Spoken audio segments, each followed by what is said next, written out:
తెలుగు రాష్ట్రాలను భారీ వర్షాలు అతలాకుతలం చేస్తున్నాయి. హైదరాబాద్లో అయితే ఈ వరద పరిస్థితిని ప్రభుత్వం అంచనా వేయలేని పరిస్థితికి చేరుకుంది. మరి ఈ పరిస్థితికి కారణం అధికారుల పాలకుల వైఫల్యమా లేక ప్రజల నిర్లక్ష్యమా?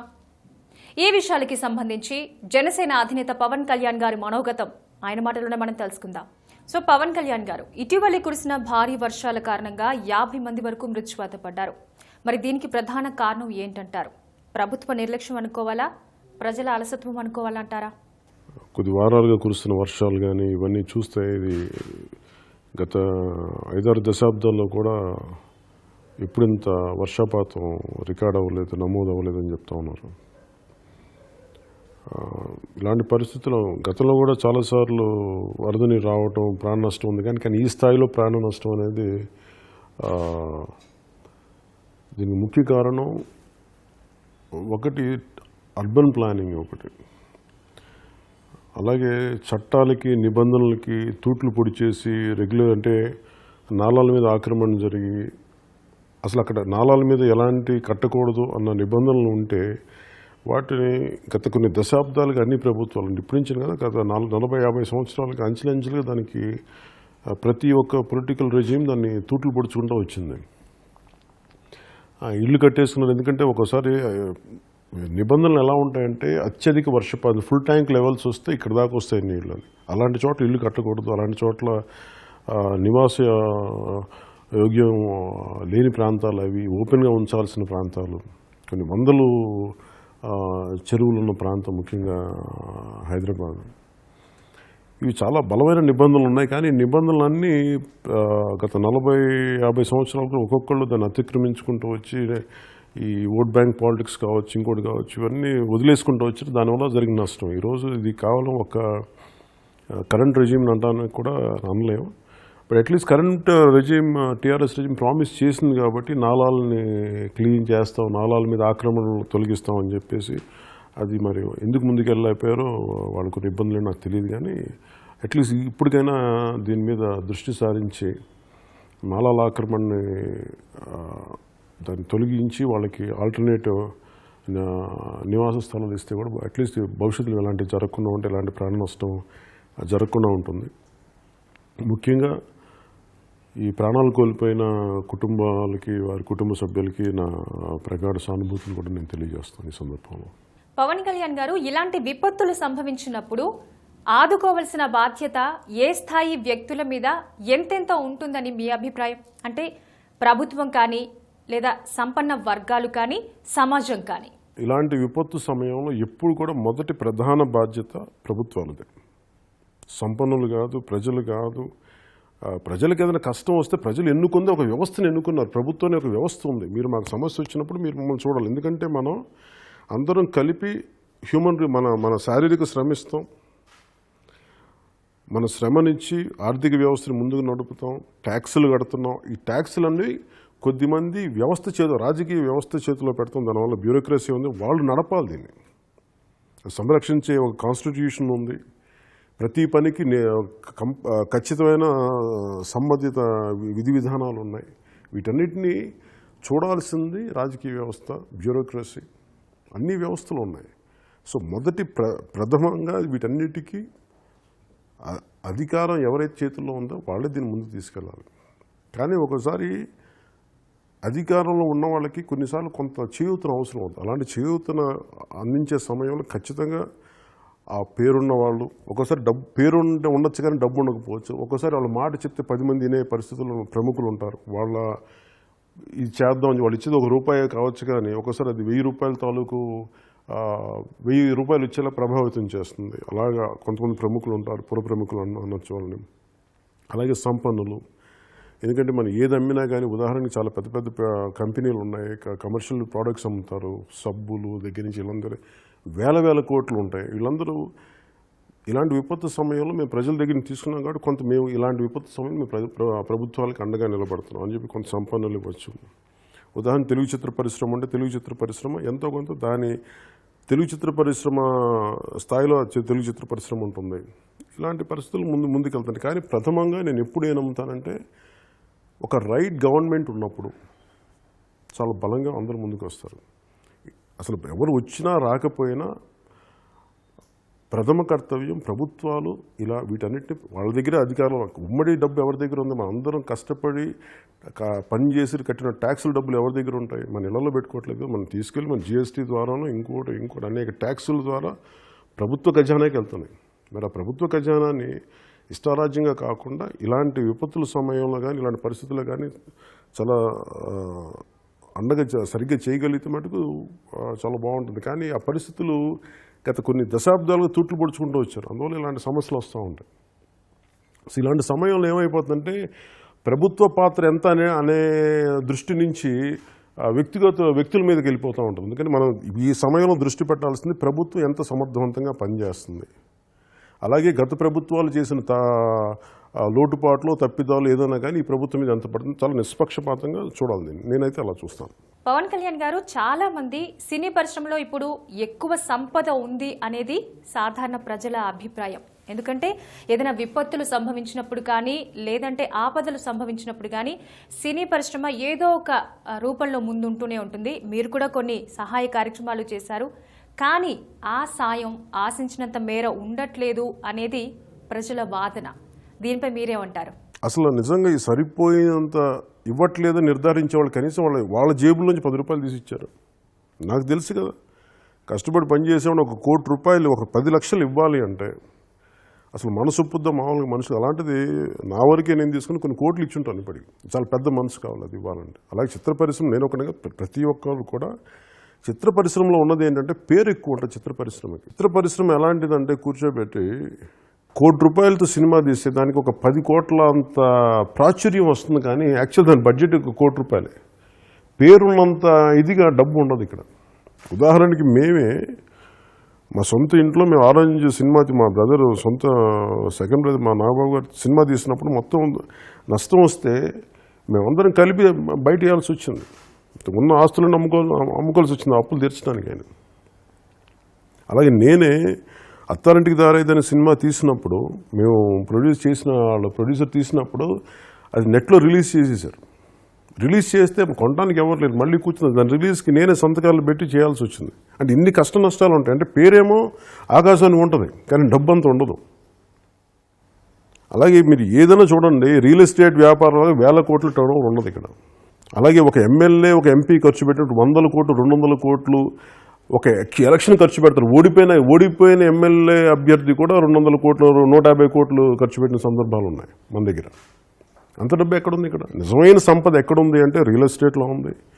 నిజమైన సంపద ఎక్కడుంది? రాజకీయ నాయకుల దగ్గర ఉంది. అలాగే 1000 కోట్లు ఖర్చు పెట్టగలిగే రాజకీయ వ్యవస్థల దగ్గర ఉంది డబ్బు. కొన్ని 1000 కోట్లు ఎక్స్పోర్ట్ చేసే పారిశ్రామికవేత్తల దగ్గర డబ్బులు ఉన్నాయి.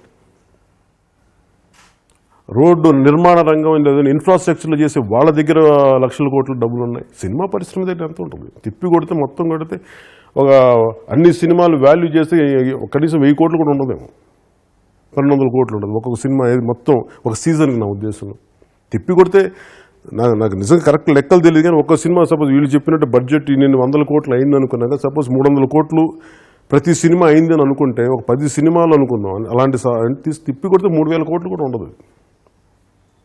3000 కోట్లలో ఒక్కరి ఆస్తి కాదు అది. ఒక సినిమా తీయాలి అంటే చాలా 10 మంది ప్రతిభావంతులు కలిసి అవన్నీ సరిగ్గా వస్తే వాళ్ళకి ఏదైనా డబ్బులు వస్తాయి.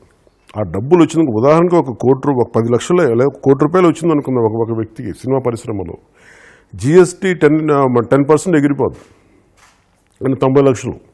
అక్కడి నుంచి మళ్ళీ ట్యాక్సులు అన్నీ పోగా 1 కోటి రూపాయలు సంపాదన అనుకుంటే ఫస్ట్ చేతికి వచ్చి టేబుల్ మీదకి వచ్చేటప్పటికి అది ఎంత అవుతుంది? కనీసం 60-65 లక్షలు, 60 లక్షలకు 55 లక్షలు వస్తాయి, 55 లక్షలకు వస్తాయి అన్నీ పోను.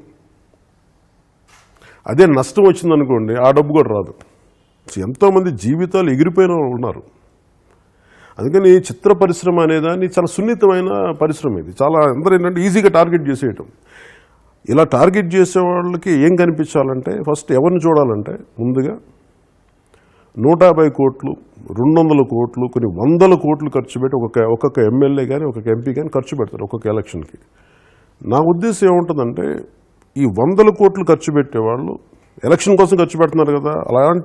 అలాంటి ఎమ్మెల్యేలు, గెలిచిన ఎమ్మెల్యేలు కానీ ఓడిపోయిన ఎమ్మెల్యే అభ్యర్థులు కానీ ఎవరైనా సరే వారి వారి నియోజకవర్గాల్లో మీ దగ్గర అంత డబ్బు ఉంది కాబట్టి మీరు కూడా ఎలాగ ఎలక్షన్లు ఖర్చు పెడుతున్నారు కదా 150-200 కోట్లు, మీ ఎలక్షన్లు పెట్టుబడి అనుకోని చెప్పి ఇలాంటి విపత్తు సమయంలో వాళ్ళు కూడా ముందుకు వచ్చి కనీసం మీరు 150 కోట్లు ఖర్చు పెట్టమని చెప్పట్లేదు, కనీసం ఒక 50 కోట్లైనా ఖర్చు పెడితే బాగుంటుంది నా ఉద్దేశం.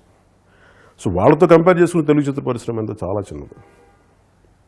అలా కాంట్రాక్టర్స్ ఉన్నారు, ఇన్ఫ్రాస్ట్రక్చర్ చేసే కాంట్రాక్టర్స్ ఒకళ్ళు వేల కోట్లు ఉన్నాయి. వేల కోట్లు బ్యాంకులు ఎగ్గొడతారు, వేల కోట్లు వేల ఎకరాలు సంపాదిస్తారు. మరి వాళ్ళందరూ అడగలేందుకు? వాళ్ళ దగ్గరకు వాళ్ళు కూడా బాధ్యత తీసుకోవాలి. డాక్టర్స్ ఉన్నారు, అలాగే సమాచార రంగానికి సంబంధించిన పెద్దలు ఎంతమంది ఉన్నారు.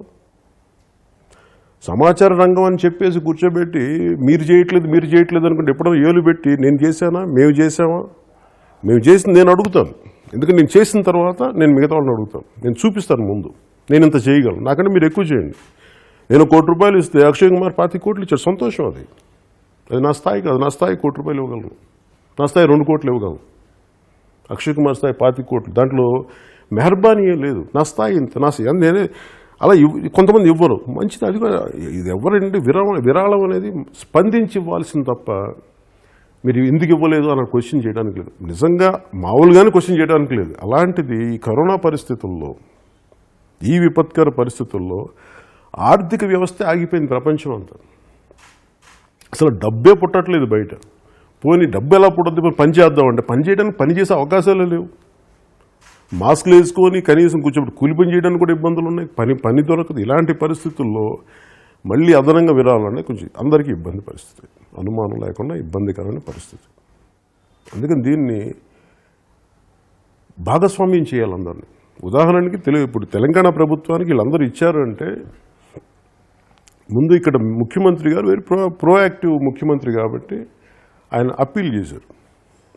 అప్పీల్ చేస్తే తర్వాత కింద ఉన్న మంత్రివర్గంలో సభ్యుల మంత్రివర్గం కూడా ప్రతి ఒక్కరిని వారి స్థాయిలో అన్ని రంగాలను కూడా వాళ్ళు రీచ్ అవుట్ అయ్యారు. మీరు కొంచెం నిలబడాలంటే అందరికీ ఇబ్బంది అయినప్పటికీ, నేను ఇబ్బంది లేకుండా ఎందుకు మాట్లాడుతున్నానంటే పని జరిగినప్పుడు ఒక సంపద సృష్టిస్తున్నప్పుడు సంపద తీయచ్చు, కానీ సంపదే సృష్టించలేని పరిస్థితులు ఉన్నప్పుడు కూడా అడిగితే ఖచ్చితంగా ఒక ప్రోయాక్టివ్ చీఫ్ మినిస్టర్, ప్రోయాక్టివ్గా ఉన్న గవర్నమెంట్ కాబట్టి ఇబ్బంది అయినా సరే ఇచ్చారు అందరూ. అలాగే ఆంధ్రప్రదేశ్కి గురించి కూడా ఇందాక మీరు అన్న మాటల్లో వింటా ఉంటే ఆంధ్రప్రదేశ్ ప్రభుత్వం కూడా అందరినీ రీచ్ అవుట్ అవ్వాలి. అక్కడ ముఖ్యమంత్రి కానీ, అక్కడ ఉన్న ముఖ్యమంత్రి గారు కానీ, అక్కడ ఉన్న ప్రభుత్వం కానీ అందరూ కూడా రీచ్ అవుట్ అయ్యి ఇట్లాంటి సమస్యలు ఇంత వరద ఉంది. నా అప్పీల్ ఏంటంటే ప్రతి ఒక్కరికి కూడా 1000 కోట్లు ఖర్చు పెట్టి గెలిచిన ప్రతి పార్టీలు, లేకపోతే ఓడిపోయిన ప్రతి పార్టీలు, గెలిచిన అభ్యర్థులు, 100 కోట్లు పెట్టి గెలిచిన అభ్యర్థులు, ఓడిపోయిన అభ్యర్థులు, ఇది నిజంగా మీరు సమాజానికి, మీరు రాజకీయాలంటే సమాజానికి సేవ చేయాలన్న భావనతో మీరు అందరూ వచ్చారు కాబట్టి రేపొద్దున పెట్టుబడి కోసమైనా సరే ముందుగానే ఈ విపత్తు సమయంలో మీరు కూడా పెద్ద మనసుతోటి బయటకు వచ్చి ఈ వరదల్లో చిక్కుకుపోయిన ప్రజలందరికీ మీరు అండగా నిలబడాలని నేను మనస్ఫూర్తిగా అభ్యర్థి. హైదరాబాద్ నగరీకరణలో లోపాలున్నాయని చాలా మంది అభిప్రాయపడుతున్నారు. 111 జీవో కూడా సక్రమంగా అమలు కావటం లేదు. మరి ఈ పరిస్థితి మారాలంటే ఏం చేయాలంటారు? అసలు మీ అభిప్రాయం ఏంటి పవన్ కళ్యాణ్ గారు? అంటే భవిష్యత్తులో పర్యావరణం పరిరక్షించుకోవటం అనేది చాలా ప్రాముఖ్యత ఉంటుంది. ఇక్కడ నదులు కుంటలని కూడా అమ్మేశారు ఇక్కడ. సో సహజంగా ఏం చేయాలి, ఇలాంటి నదులు కుంటలు ఇక్కడ అమ్మేసినప్పుడు వీళ్ళని నిలువరించాల్సిన ప్రభుత్వాలు వచ్చి ఆ అక్రమ కట్టడాలు తీసేస్తే చాలా బాగుండేది. కానీ ఇది ఒకసారి అధికారంలోకి వచ్చే పరిస్థితులు వేరుగా కనిపించవచ్చేమో, అది ముందుకెళ్ళట్లేదు. అర్బనైజేషన్ అనేదాన్ని మనకి ఈ పట్టణీకరణ లేదంటే మనం కూర్చోబెట్టి అర్బన్ ప్లానింగ్ ఇండియాలోని, మన భారతదేశంలోనే వ్యవస్థలకి తూట్లు పొడి చేయటం అనేది ఒక ఆనవాయితీ అయిపోయింది. ప్రతిసారి ప్రతిపక్షం ఉన్నప్పుడు కూర్చొని మాట్లాడేంత బలంగా అధికార పక్షంలో రాగానే మళ్ళీ చిన్న సన్నాయి నొక్కుతూ ఉంటాం, దాన్ని ముందుకు తీసుకెళ్ళాం. పరిస్థితులు ఏదైనా కావచ్చు, అంటే నేను ఎప్పుడు అధికారం లేను కాబట్టి నాకు తెలియదు. బట్ ఖచ్చితంగా అలాంటి పరిస్థితులు ఉంటాయని అనుకుంటున్నాను. అందులో నేను మాట్లాడేటప్పుడు కొంచెం నేను అన్ని 360 degrees ఆలోచించే మాట్లాడాల్సి వస్తుంది. ఇప్పుడున్న పరిస్థితుల్లో ఎలాగ గత కొన్ని దశాబ్దాలుగా ఒక్కొక్క ఉన్న ప్రభుత్వాలు తూట్లు పొడుచుకుంటూ వచ్చినాయి. ఇన్ని కొన్ని వందలు, ఒక 700 800 తటాకాలు ఉండేవని, చెరువులు ఉండేవని చెప్పాడు ఒక హైదరాబాద్లోనే. అవి ఆఖరికి ఇప్పుడు అంత 180 182 వచ్చినాయి. అవి కూడా చాలా సైజు తగ్గిపోయి ఉన్నాయి. ఉదాహరణ గండిపేట లాంటిది ఇప్పుడు ఒక చిన్న దుర్గంధంతో ఉన్న గండిపేట అయిపోయింది. అంటే ఇవన్నీ మనకి కాలుష్యం మీద మనం నిర్లక్ష్యంగా ఉంటాం. మనకి పొల్యూషన్ యాక్ట్ మీద మనం ఇంప్లిమెంట్ చేయం. ఇవన్నీ దేనికైతే తూట్లు పొడుచు. కానీ ఇప్పటికైనా సరే ఇలాంటి పరిస్థితుల్లో మేల్కొని, ముఖ్యంగా ఈ మధ్య నాకు ఇందాక మీరు 111 జీవో అంటుంటే నాకు వచ్చింది ఏంటంటే, గత కొన్ని సంవత్సరాలుగా 111 జీవో ఈ వాటర్ బాడీస్ని ప్రొటెక్ట్ చేసేది. ఎందుకంటే ఆ పరివాహక ప్రాంతాల నుంచి వచ్చేదంతా అవి ఆ ఫ్లో ఆగకూడదని చెప్పి 111 జీవో కింద కేంద్ర ప్రభుత్వం చేసింది. దానికి తూట్లు పొడవాలని చెప్పేసి 2009 నుంచి దానికి చాలా ప్రయత్నాలు జరుగుతూ ఉన్నాయి. ఇప్పుడు కూడా ఏంటంటే, ఇప్పుడు పట్టణం విస్తరిస్తుంది కాబట్టి నేను చూసేది ఏంటంటే, భవిష్యత్తులో ఇక్కడున్న అక్రమ కట్టడాలని ఎంతవరకు దీన్ని క్రమబద్ధీకరించడం, అంటే ముందు నాలాలు ఆక్రమించేసేయండి, ఫుల్ ట్యాంక్ లెవెల్స్ ఉన్న స్థలాలను ఆక్రమించేసి ఇల్లు కట్టేసేయండి, పర్మిషన్లు ఇచ్చేసేయండి, మళ్ళీ వాటిని మళ్ళీ తిరిగి కొంత డబ్బు తీసుకుని రెగ్యులరైజ్ చేస్తే తప్పు చేసేయచ్చు, కానీ మీరు ఫ్యూచర్లో రెగ్యులరైజ్ చేయించుకునే ఈ కాన్సెప్ట్ దీనికి దారి తీస్తుందని నేను నమ్ముతాను ఈ రోజున వచ్చిన వరదలకి.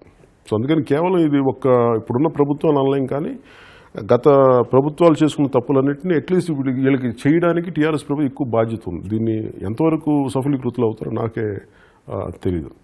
కానీ అట్లీస్ట్ ఇప్పుడు తెలంగాణ ప్రభుత్వం చేయగలిగేది ఏంటంటే, 111 జీవో మీద చాలా దృష్టి పెట్టాలి. ఎందుకంటే పట్టణం చాలా భారీ వేగంగా, శరవేగంగా విస్తరిస్తూ ఉంది. ఈ 111 జీవోని మళ్ళీ తూట్లు పొడిస్తే ఇలాంటి పరిస్థితులు ఇంక 20 సంవత్సరాల తర్వాత మొత్తం ఇబ్బడిగా మనం చూడొచ్చు ఇటు సైడ్. అందుకని అట్లీస్ట్ 111 జీవోని దృష్టిలో పెట్టుకొని, ఎందుకంటే 111 జీవోలో ఇప్పుడు వరుసగా ప్లాట్లు వేసేస్తూ ఉన్నారు. అంటే ఉదాహరణ మీరు అడుగుతున్నప్పుడు, ఈ 111 జీవోలో ఉదాహరణకు 10 ఎకరాలు ఉందంటే ప్లాట్లు వేసేస్తూ ఉంటారు. ఈ ప్లాట్లు వేస్తున్నప్పుడు ఏం జరుగుద్ది, అది చాలా చూడాలి. దాంట్లో ఫుల్ ట్యాంక్ లెవెల్స్ ఉంటాయి. అంటే 10 ఎకరాల్లో కనీసం 4 ఎకరాలు 6 ఎకరాలు ఫుల్ ట్యాంక్ లెవెల్స్, అంటే చెరువు బాగా విపరీతమైన వర్షాపాతం రికార్డ్ వచ్చేస్తే ఇందులో 6 ఎకరాలు ఏం కట్టకూడదని ఉంటుంది.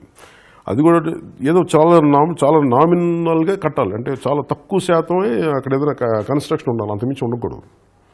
కానీ ఇప్పుడు అవన్నీ కూర్చొని రో హౌసెస్ అని పెట్టేశారు అనుకో, రేపు పొద్దున ఈ వర్షాలు ఆక్యుపై చేసేస్తే, వర్షాపాతం వల్ల ఎక్కువ వర్షం వచ్చేస్తే మళ్ళీ అవి కూడా ఇప్పుడు మనకి రో హౌసెస్ కూడా ఎలా నిండిపోయినాయి. ఇటు సైడ్ మన మణికొండ సైడ్ ఇవన్నీ ఏంటంటే అవన్నీ FTL లెవెల్స్ ఉన్న స్థలాలు అయి ఉండాలి ఖచ్చితంగా, ఫుల్ ట్యాంక్ లెవెల్స్. అందుకని భవిష్యత్తులో జరుగుతున్న డ్యామేజ్ని, ఇప్పుడు జరిగిన డ్యామేజ్ని కంట్రోల్ చేయటం, కరెక్ట్ చేయటం ఒక పద్ధతి. అలాగే భవిష్యత్తులో ఎలాంటి జరగకుండా చూసుకోవాల్సింది కూడా ఇప్పుడు భవిష్యత్తులో 111 జీవోని చాలా బలంగా కాపాడుకోవాల్సిన అవసరం ఉంది. అలాగే 111 జీవోని చాలా బలంగా ఇంప్లిమెంట్ చేయాల్సిన అవసరం, తూట్లు పడవకుండా. ఇదొకటి నేను కోరుకుంటున్నాను. పవన్ కళ్యాణ్ గారు సిటీ ప్లానింగ్ కి సంబంధించిన నిబంధనలు అమలు కాకుండా ప్రజా ప్రతినిధులే అడ్డుపడుతున్నారు అని అంటున్నారు. అసలు ప్రజా ప్రతినిధులు వైఖరి మారాలంటే ఏం చేయాలి?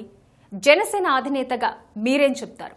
భయపడకుండా ఎనీ పొలిటికల్ పార్టీ, అధికారమే కాదు, మార్పు, రాజకీయంగా సామాజికమైన మార్పులు కావాలి, లేదంటే పాలసీలో బలంగా నిలబడాలి. ఉదాహరణకి చూస్తే తెలంగాణ సాధించింది అధికారంలో లేని ఒక పొలిటికల్ పార్టీ. సో అధికారంలో ఉంటేనే అన్ని సాధిస్తామని లేదు కదంటే, అలాంటి ఉద్యమాన్ని సాధించగలిగింది ఒక అధికారంలో లేని పార్టీ. సో ఇలాంటి పరిస్థితుల్లో కూడా అన్ని రాజకీయ పక్షాలు ఇప్పుడు కలిసి భవిష్యత్తులో ఇలాంటివి జరగకుండా ఉండాలని అందరికీ ఇది కామన్ మినిమం ప్రోగ్రామ్ అవ్వాలి. ఏ పొలిటికల్ పార్టీకైనా సరే ఇలాంటి మేము ఆక్రమణ నిర్మాణాలని మేము ఎంకరేజ్ చేయము, మేము వెనకేసుకురాము, ప్రజాప్రతినిధులు కానీ లేదంటే ఎనీ రాజకీయ పార్టీ. ఇది కామన్ మినిమం ప్రోగ్రామ్ అవ్వాలి అందరికీ. అలాగే అధికారులకు కూడా ప్రతి టౌన్ ప్లానింగ్ చాలా క్లీన్గా ఉంటుంది. ఉదాహరణకి రెసిడెన్షియల్ ఏరియాస్లో కమర్షియల్ కట్టకూడదని ఉంటుంది, కమర్షియల్ యాక్టివిటీ ఉండకూడదు, అక్కడ కమర్షియల్ బిల్డింగ్స్ కట్టకూడదని ఉంటుంది, కానీ కడతారు. మళ్ళీ దానికి తూట్లు పొడుస్తారు. ఇల్లు అడిగితే మళ్ళీ మాకు ఆ మినిస్టర్ తెలుసు, లేదంటే మాకు ఈ మినిస్టర్ తెలుసు, ఆ ఎమ్మెల్యే తెలుసు, లేదంటే మాకు ఉన్న వాళ్ళు మా బామ్మర్ది, లేదంటే వీళ్ళు మా మేనమామ, లేదంటే మా బంధువులు, మా ఎదురింటోళ్ళు, మా పక్కింటోళ్ళు, ఈ ఫ్రెండ్స్. ఇవి కాకుండా ప్రతి ఒక్కరికి లా అందరికీ సమానంగా వర్తింపజేయాలి. నువ్వు 50 చదరపు అడుగులు గది కట్టుకో, లేదంటే 5 లక్షల చదరపు అడుగులు గది కట్టుకో, స్థలాన్ని బట్టి దాన్ని బట్టి అందరికీ సమానంగా రెసిడెన్షియల్ జోన్స్లో రెసిడెన్షియల్ ప్రాపర్టీ అనుకున్నప్పుడు దానికి మీరు వర్తింప చేయాలి. దాన్ని తూట్లు ఇలా నేను ఒక ఎక్స్కి తూట్లు పొడిచాను, ఒక వై కోసం తూట్లు పొడిచానంటే అలా ప్రతి ఒక్కళ్ళు దాన్ని బ్రేక్ చేసుకుని వచ్చేటప్పటికి వచ్చిన సమస్యలు. ఇది ఒక దీనికి కానీ ఈ రోజున వరదలని కాదు, ప్రతిదీ కూడా ఇలాగే టౌన్ సిటీ ప్లానింగ్ అనేది దెబ్బతింటానికి ముఖ్య కారణం ఇది. దీనికి ఖచ్చితంగా రాజకీయ ప్రజాప్రతినిధులు వెనకేసుకు రావడం ఉంటే దాంట్లో కూడా అధికారులు కూడా చాలా బలమైన నిర్ణయాలు తీసుకోవాలి. ఇది తప్పు అనుకున్నప్పుడు ఖచ్చితంగా వాళ్ళు చెప్పాలి, దీనికి భయపడకుండా చెప్పాలి. కానీ దీనికి ప్రప్రథమంగా నేను ఇలాంటి వాటికి ఎందుకంటే నేను వ్యవస్థలు బలంగా ఉండాలని కోరుకునేవాడిని. నేను ప్రజాస్వామ్యంలో ప్రజాప్రతినిధులు ఉంటారు, వెళ్ళిపోతారు, కానీ వ్యవస్థల్ని బలోపేతం చేసి వెళ్ళాలి వాళ్ళు. కానీ వ్యవస్థలను తూట్లు పొడి చెల్లిపోతే వచ్చే సమస్య ఇది. అందుకని ముఖ్యంగా ఎందుకంటే భవిష్యత్తులో ఒకళ్ళు ఎవరు చేసి వెళ్ళిపోయారు, 4 దశాబ్దాలు ఎవడు ఇష్టారాజ్యంగా మీరు 4 మీద కట్టేసుకోండి, లేదంటే మీకు ఇక్కడ ఆక్రమించేసుకొని నేను ఉంటాను, పట్టాలు ఇచ్చేసారు. పట్టాలు ఈరోజు కూర్చోబెట్టి 4 కోట్లకి 5 కోట్లు 8 కోట్లు కట్టుకున్న విల్లాలు కూడా ఈరోజు కూర్చోబెట్టి ఒక ఫ్లోర్ అంతా మునిగిపోయిన పరిస్థితులు దేనికుంటాయి అంటే ఆ రోజు చేసిన ప్రజాప్రతినిధులు, ఆ రోజున్న అధికార యంత్రాంగం ఎవరు చేసిన తప్పులకి ఈరోజు వీళ్ళు సఫర్ అవుతూ ఉంటారు. అది ఒక ఏముంటుందంటే వాళ్ళకున్న ఏముంటుందని అవసరాలని మనం వాడుకోవడం. నిజంగా ఎవరికైనా సరే మేము ఇక్కడ మేము ఇల్లు కట్టలేము, ఇక్కడ పర్మిషన్ ఇవ్వలేము అనుకున్నప్పుడు మనుషులు సహజంగానే ఆల్టర్నేట్ ఎత్తుక్కుంటారు. అంతేగాని వీటన్నిటి కావాలంటే ఖచ్చితంగా ఒక బలమైన పౌర వ్యవస్థ ఉండాలి. పొలిటికల్ వ్యవస్థతో పాటు బలమైన పౌర సమాజం ఉంటే తప్ప ఇవన్నీ జరగవు. అందుకే నేను పార్టీ నుంచి కూడా నేను ముందు నుంచి తప్పన పడేది బలమైన పౌర సమాజం ఉండాలి. Civil society, strong civil society చాలా అవసరం సమాజానికి. కేవలం పొలిటికల్ సివిల్ సొసైటీ ఉన్నప్పుడు ఏమైపోతుందంటే ఇవన్నీ మాట్లాడడానికి ఎదిరించడానికి ఉంటుంది. పవన్ కళ్యాణ్ గారు, విదేశాల్లో ఉన్న పారిశ్రామికవేత్తలు తమ సంపదకు కారణమైన ప్రజలకు, సమాజానికి చాలా ఉదారంగా ఇస్తూ ఉంటారు ఏదైనా ఆపద వచ్చినప్పుడు. కానీ ఇక్కడే ఉన్న పారిశ్రామికవేత్తలు మాత్రం అంత ఉదారత చూపించట్లేదు అని వచ్చే వాదనకి సంబంధించి మీ అభిప్రాయం ఏంటి? విదేశాలకు వెళ్ళిపోయిన నాకు తెలిసిన చాలా మందితో మనం మాట్లాడుతున్నప్పుడు ఇక్కడ ఉదాహరణకి మహబూబ్ నగర్లోనో, లేదంటే మన పాలమూరు జిల్లా నుంచో, లేదంటే మన కర్నూలు జిల్లా ఎక్కడి నుంచి వెళ్ళిపోయిన వ్యక్తులు ఇక్కడ ఓయూలో చదువుకుని నాకు తెలిసిన వాళ్ళు అందరూ ఇక్కడి నుంచి వెళ్ళిపోయి అక్కడ అమెరికాలో స్థిరపడి ఒక ఇంజనీరింగ్ చదివో, లేదా ఇంకోటి డిగ్రీయో చదివి అక్కడికి వెళ్ళి చాలా విపరీతంగా డబ్బు సంపాదించి పారిశ్రామికవేత్తలు అయ్యారు అక్కడ. సో అక్కడ వ్యవస్థ వాళ్ళని బాగా సపోర్ట్ చేస్తారు. ఆ వ్యవస్థ అదనంగా అంత ఇచ్చినప్పుడు వాళ్ళకి ఎక్కడ కొంచెం ఒక మనసు వస్తుంది చేద్దామని. చాలామంది ఎన్ఆర్ఐస్ చేయాలని రెడీగా ఉంటారు. ఇక్కడ కూడా చాలామంది పారిశ్రామికవేత్తలు చేస్తున్నారు. కానీ అది ఎందుకో అక్కడ ఉన్నంత ఉదారత్వం ఇక్కడ ఎందుకు కనిపించదు అనేది కొంచెం లోతుగా అందరూ విశ్లేషణ జరగాలనిపిస్తుంది. ఆ విశ్లేషణ అంటే ఇక్కడ నేను పారిశ్రామికవేత్తలు ఇక్కడ మీరు తప్పని ఎందుకు గబుకుని మాట్లాడలేనంటే వాళ్ళకున్న లోటుపాట్లు ఏంటో ఒకసారి ఇలాంటి అభిప్రాయం చెప్పాలంటే ఒకసారి నేను ప్రత్యేకంగా అలాంటి సమూహాన్ని కలిసి మన అభిప్రాయం ఒకసారి వెలుబుచ్చితే, ఇప్పుడు మీరు అడిగిన ప్రశ్న నేను అడిగితే వాళ్ళకి ఒక కొత్త ఆలోచన చెప్తారు. మాకు చేయాలని ఉంటుంది, కానీ ఇవన్నీ అలాంటిదే తెలుసుకున్న తర్వాత నేను స్పందిస్తే బాగుంటుంది అనేది నా అభిప్రాయం. ధన్యవాదాలు పవన్ కళ్యాణ్ గారు, మేము అడిగిన ప్రశ్నలకి మీ సమాధానాల్ని, మీ అభిప్రాయాన్ని మాకు తెలియజేసినందుకు.